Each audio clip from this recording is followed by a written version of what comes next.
Friendship Park is so utilized and the other parks are not. And 2012, we're in 2020 now, things have changed. The community outside of our city has changed. And so putting more expensive amenities closer to a border of a not city area may not be the best use of taxpayer money. So what I'm trying to get at is Pryor Smith would be a great place to have this volleyball court, because now on to the construction and design. A sand volleyball court is the proper medium for an outdoor volleyball court. And it's easily maintained and inexpensive. By the way, I was put on the Parks and Rec Committee. I was actually recruited by Mayor Tim Wilson because of my college degrees in physical education and coaching. And I also played outdoor volleyball throughout college in the city of Livonia. And so I'm pretty confident in making that statement that the sand volleyball court is the way to go. Finally, I would like to point out that there was no required committee approval for such projects as the reconstruction of the picnic tables at the swimming pool. The Kirby Community Group did that work, but the maintenance is now the responsibility of the city. Same goes for any Eagle Scout project in the city.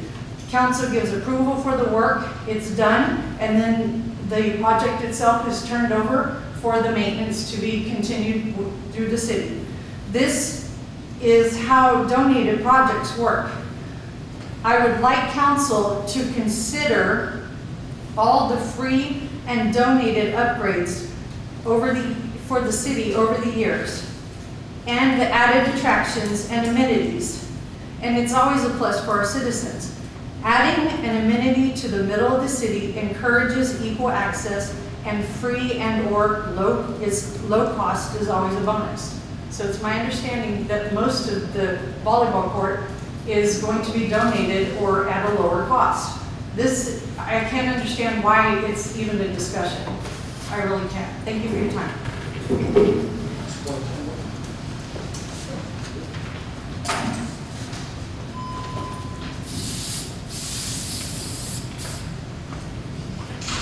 Next up, we have Mr. Sid Sanders Sr.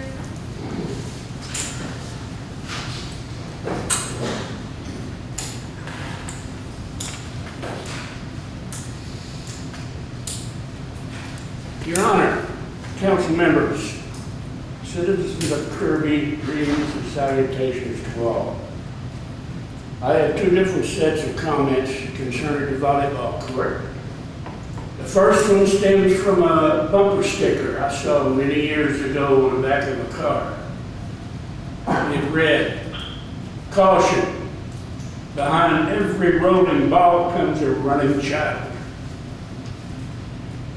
In my 65 plus years of driving experience, more than once, I've been driving down the street, bounce, bounce, bounce, bounce, bounce, and there goes the ball.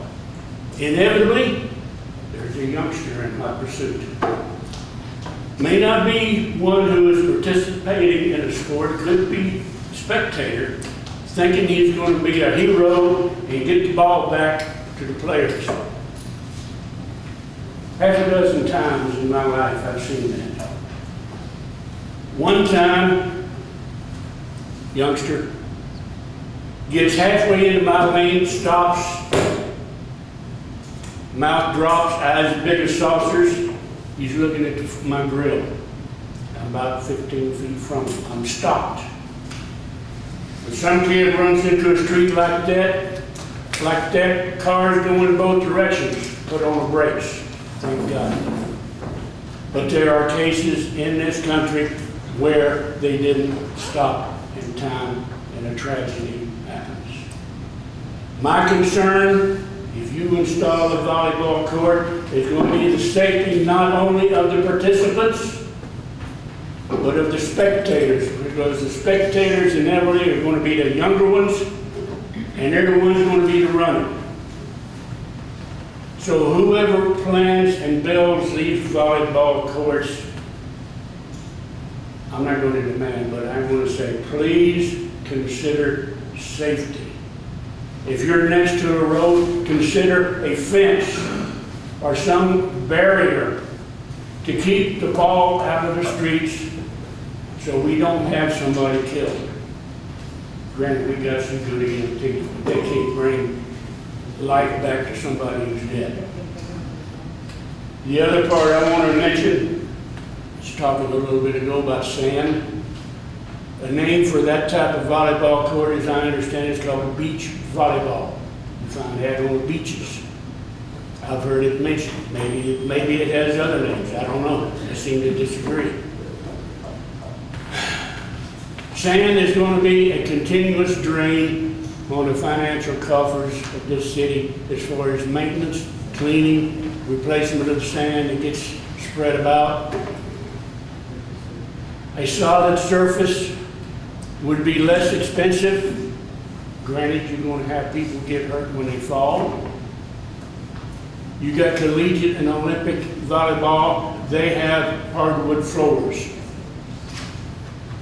They also have beach volleyball too, two different sports.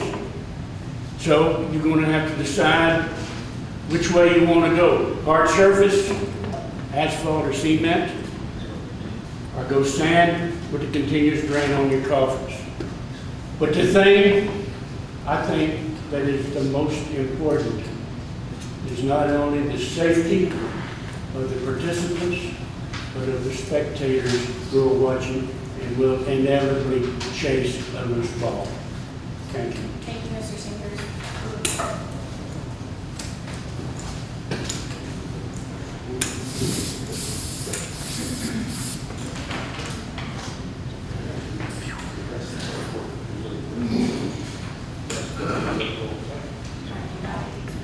Susan Street.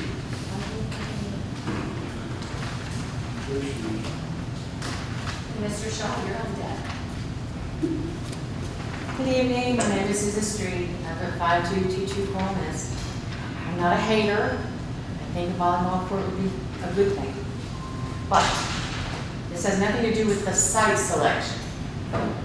Regarding the proposed sand volleyball court, is there a construction plan available to see? Has a professional familiar with this sort of facility been consulted?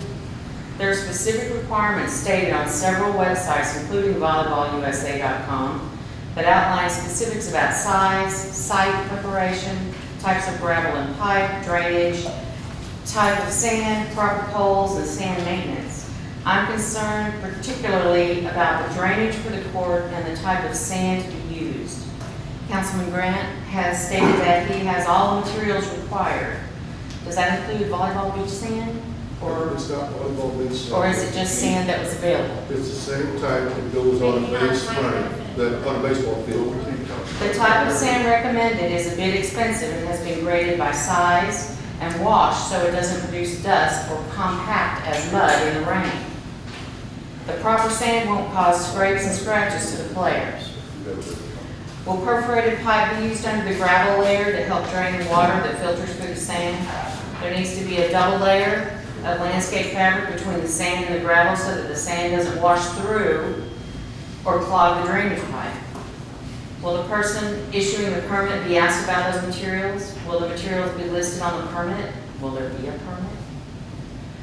Who will ultimately be responsible for the safety issues that may come from not using proper sand or drainage? Will the city be paying for the excavation, 1.5 to 3 feet deep, using city equipment and manpower? Where will that excavated dirt go? Will the court be covered or enclosed when it's not in use? That should be discussed. Who will be responsible for the daily or weekly maintenance between uses and replacing sand as needed? Will we have extra volleyball sand on hand, or will it be replaced with generic sand? Who will be scooping out the kitty poop? There will be kitty poop, or possum poop, or something poop in there. Will the city be footing the bill for upkeep? What part of the city budget will this be coming from? These questions would be addressed if a proper planning process were to be implemented for this process. I think a volleyball court is a good idea, but without sufficient thought and planning, I don't think it will benefit many people for the long term. If we do this right, we can have several well-built courts that could possibly draw tournaments, benefiting people with a place to play and enjoy their sport, as well as provide a monetary benefit for the city. But this scenario requires some actual planning, not just plopping down a single court in a less than optimal location. The citizens of Kirby deserve this consideration. Thank you. Thank you.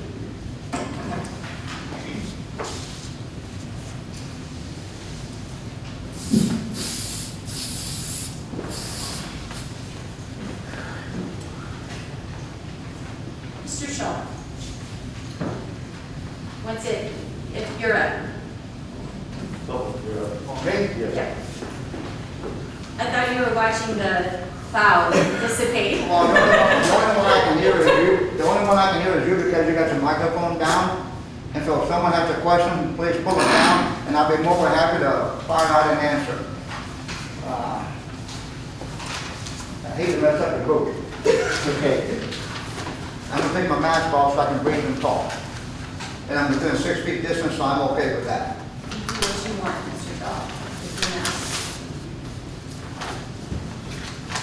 If I was gonna comment, because I don't, like I say, I have a full-time job. I like to spend time with my family.